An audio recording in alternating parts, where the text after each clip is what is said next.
One and all, welcome back to the Age of Empires for action. We've got the 2v2s, the typically top of the ladder here. This is tournament play at its finest. We have actually got games from the group stage of Top Team Gamer. We've got Cat and Kiljadi down here on the south side. Cat on the English in the red, Kiljadi in the orange on the Byzantines. The north side, some other familiar faces. We've actually got B on the Japanese in the green, and Vortex, weirdly enough, playing in the blue on the French. One interesting combo here, actually. Japanese versus French isn't one I have high on the rankings. You know, Japanese is not a great civ right now. They're very predictable. They're one-dimensional. And French, definitely not a great civ. But these are two very fun players to watch. Vortex, insanely aggressive. You can already imagine how he'll use an aggro civ like the French. And B, I've got to give it to him. When he was playing quite regularly, when we saw a lot of him on the ladder, I think he was quickly becoming the most scary Japanese player in the game. Him and Anatan really were changing the way that you kind of use this civ at the start of the year. So, curious to see what his plan is going to be up against the English and Byzantines, who are definitely two very dominant picks right now in the 1v1 meta. In fact, these two would be, I'd say, in every single player's top 6 rankings at least.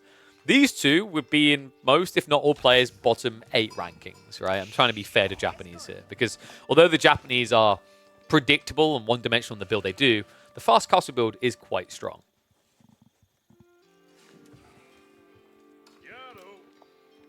So I'm wondering, is this going to be a council hall game? I have a feeling Cat's the type of player that would lead an Abbey of Kings. I do hope these players have kind of aligned their roles in the game. I think it's very important when you start to get into the game, you strategize what different players are going to do, right? For example, being Vortex, B should be saying, I'm the boomer, you are the attacker, right? Boomer, zoomer. On the other side, there needs to be an agreement, and I think this is correct. I genuinely think Byzantine's fast castle timing is better than the English's fast castle timing because of the Varangian spam. It's slower, it's a bigger map to get across, but once it's in position, it's very lethal here.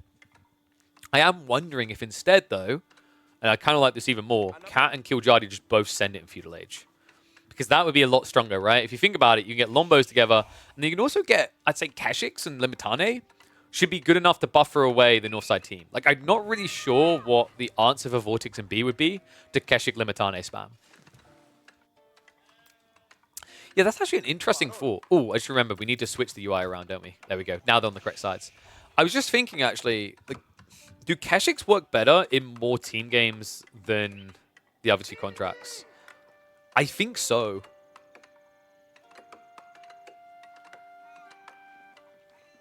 Yeah, I definitely think that this is a much better situation, right? Because the thing about Keshiks, where they usually fall off really hard, is in the mid-game, but that means you need to get a lot of value in the early game, right? And Keshiks on such a big map, it's cavalry versus very slow-moving units. I could see that working really well, and it gives you a flexibility to defend Cat's slow attack and then raid elsewhere at the same time. In fact, get your predictions in, guys. One's if you think Cat and Kiljadi are going to take this. Two's if you think it's B and Vortex's day. I think B has a really good spawn for a fast castle build here. He's got gold retracted and double gold as well. So like, you could even, one of you could wall here. And then if you wall around the back here, it really just prevents raiding 360 around your base. So then Keshiks becomes a worse play. Also means if they want to all in from the west side, they're completely out of position to deny the resource they're looking for here. Also, just love this placement. B has always been really impressive for his Kura Storehouse placements. I really like this one because it's going to push all the farms behind so that Longbows can't reach you. And that's bad for Cat, right? Because Cat already made his choice. He went Council Hall. He's meant to attack.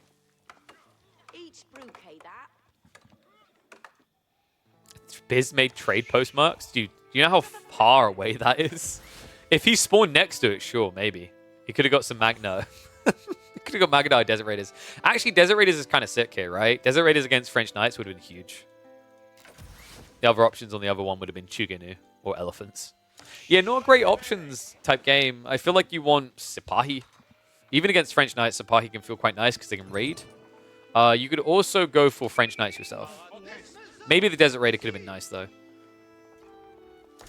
But instead, we are going to be getting the home mercs, and I'm hoping that this is Keshiks. Moment of truth coming out from Kiljadi. He has not quite got the olive oil. Oh. This is what I was kind of worried about. So they're kind of brain-dead Longbow-ing, right? I don't think that's quick enough against fast castle Japanese on a 2-player map, a 2v2 map, rather. On a 1v1, maybe, but... You ever advocated for Keshiks? I'm sorry, do you not listen to me like 2 minutes ago saying Keshiks are really good? Keshiks I will advocate for in 2v2s because you need mobility. Right? Like, look at what the Knights are doing to him right now. Like, if he tries to rush out across the field with Longbows and Limitane, you get picked. And the problem is, like, by the time you get there, B's already going to be teched up. I don't think Longbows works here. This is way too greedy. Yeah, you've actually got Cat sending Longbows across to this base. This is so slow. I'm actually not sure what their win condition is. Because they're playing a survival game now, right? But survival game makes sense if you go, like, 2TC. Because if you go Fast Castle, like, Byzantine's 1v1 map, I still think, like, Fast Castle ranking can kind of work, but it's much harder to execute in team games, right? I figured they were going to do it because it just made the most sense for their comp. Because the alternative is you build these English Knights against mass Samurai on horseback that also will have Onimusha rather backing them up. It's just not good.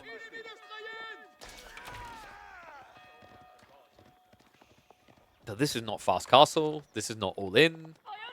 This is... I don't know if I just have to praise Vortex for keeping them in their base right now, right? Because he's doing a really good job of distracting them. And look at the space it's made. B's about to pull the trigger. Army is marching across. Unfortunately, they're marching across the wrong base. Wall did go up like we talked about for B, so there's no 360 rotation. There's no quick route between the two bases. And that means there's no quick access to the gold and no way of stopping mass-mounted samurai.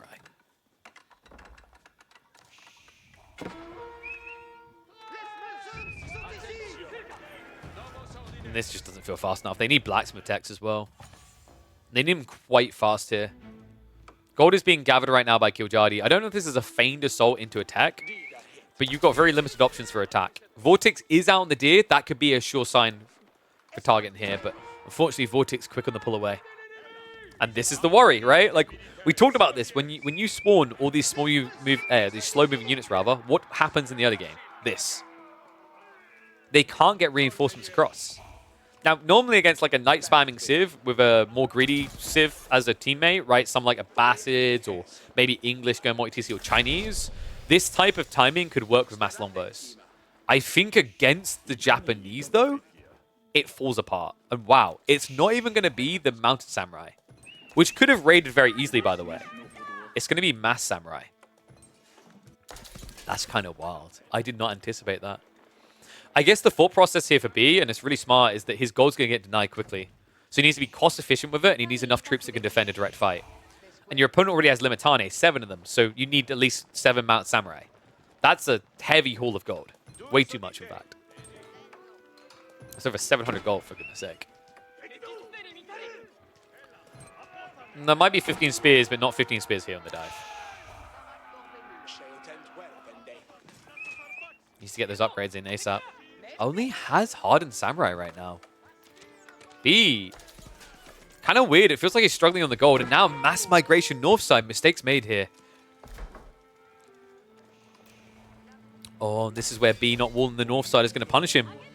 Guys, we talked about this at the beginning, right? You will here, and then you will here. And it's impossible for Longbows to do this to you. But now they're going to dive in and around. Villagers starting to get picked. B just doesn't have an answer right now. And Vortex, he's getting sniped as well. The double Longbow might actually work here.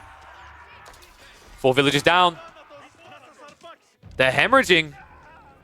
Gold has to be outed out as well. This is falling apart quickly for B and Vortex. Unbelievable right now. I can't believe the way this is playing out. The good news is B can at least shift back over to the gold at home.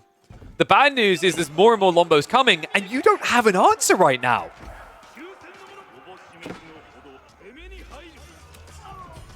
Absolutely insane. I can't believe this is working. Gold Gavin on the west side now. Warlord's coming in as he tries to retreat back home. The Limitane will pull out of range though. Now, the Samurai, they still haven't been upgraded, guys. Like, they are still feudal age Samurai. I think this is going to be a quick game, folks. I can't believe they made this work. It's crazy, right? Like, just 2 more walls. And I think those Longbows just don't do enough quick enough, right? A wall here and a wall here. And that's it. That just feels like it's GG because you'll get 10 plus Samurai together. You should be able to get the tech. But I feel like there's multiple issues here, right? Like, I don't know if many Japanese players are doing specialized pick at the moment. Maybe that would have been worth it here. But the fact that he didn't have much gold, going Samurai should be very cost efficient. But something just went completely awry here. And now I imagine we're looking at blacksmith techs into siege engineering, right? In fact, the ability to build rams should be there soon. We've already got steeled arrow in for the Longbows on both players.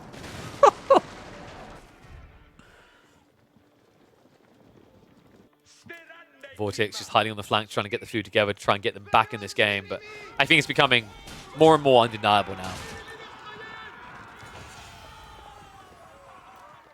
Knights are at least going to intercept reinforcements, but the army that's in may be big enough here. Samurai count is up to 7. They are now vetted.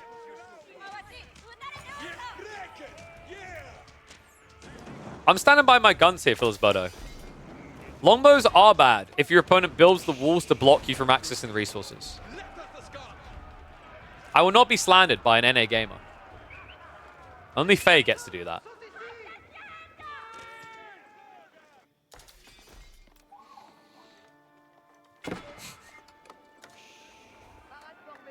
Ten Samurai now. He has got the range 2 upgrade. They need to tech. One of them needs to go up to Castle Age, or these Longbows do nothing now.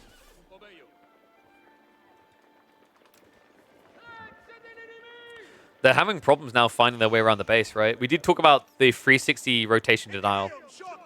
Like, now you're having to start diving through TCs. Luckily, like, Cat, you know, is fine with this because there's no villages nearby. Knights are starting to break in, and Vortex. Credit to him, right? He didn't throw away the Knights defending against those dives, and I think this is actually where it starts to pay its dividends. There's a lot of Knights on the backside, and no true reaction to it just yet. Cat. Villagers slow on the breakaway. That's going to be some losses. I think that's 4 villagers going down. Samurai are now looking to cut off the aggressive force from Cat. They may not be fast, but as soon as they gap close, it's going to be very one-sided. Yeah, the second group of longbow spears are now arriving. This may be premature from B. I think he needs all the samurai here. He only has 9 of the 16. Still will be able to trade well. I think he's got the Adachi tech in. No. No Adachi. Just the Limitane are that pathetic. Still, now with the start steps. It's not a quick kill. But they should be able to survive wave 1. The problem is what's happening elsewhere. Cat is so distracted microing this. Vortex is taking full advantage. Wow. Another 5 villagers go down. Does cost him a few knights on the retreat. I think that's 3 in total. But you're starting to see the eco state getting ugly. 16 villager lead for the east side team. And BTEX starting to hold. First wave of samurai are going to get cut down, but honestly, they're carving people up like turkeys just as quickly as they're getting clucking themselves. Remember, these Limitane are more expensive spears, right? So like trading them for a samurai kill doesn't feel great. You'll take what you can get, but the problem now is with just Longbows on the front line, if Vortex comes home with the Knights, it's going to be a massacre. Instead, Vortex just continues to rotate. Samurai now diving towards Kildadi's base. It's all starting to come together for the north side team. Almost a 20 villager lead after what looked like a shaky and done game. I think at one stage it was 69 military to about 12. Now look at them. The boys are looking gorgeous. 16 samurai, 13 knights. The Limitane running around the back of the base like headless chickens, never able to touch. Good hit on the back line there as well. If they can't start hitting economy in the next minute, this is over. They're just hemorrhaging too much. Remember, B's economy is going to be stronger as well as he starts to return relics. He's already got the Yorishiro drops as well.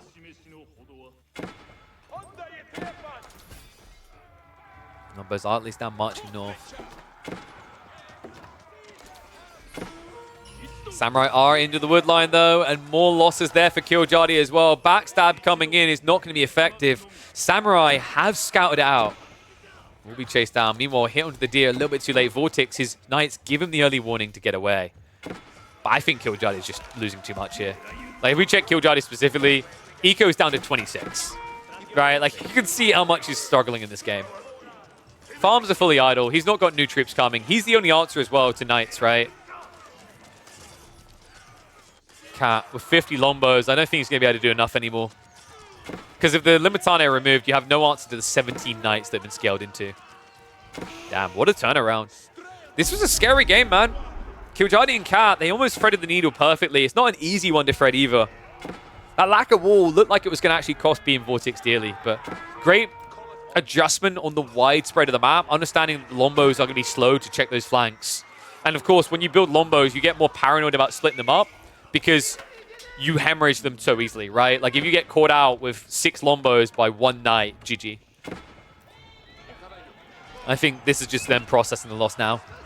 A 60 eco lead is no small feat. Walls are not going to protect either.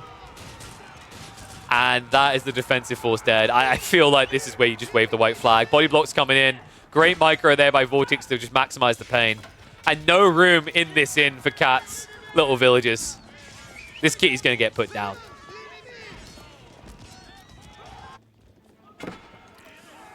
Woo! Japanese in 2v2s.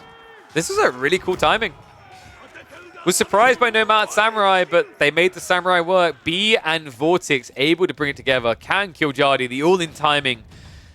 Longbows on a 2v2 map. I mean, it's nice to start off with, but the distance covered just ultimately too punishable for such an aggressive player like Vortex.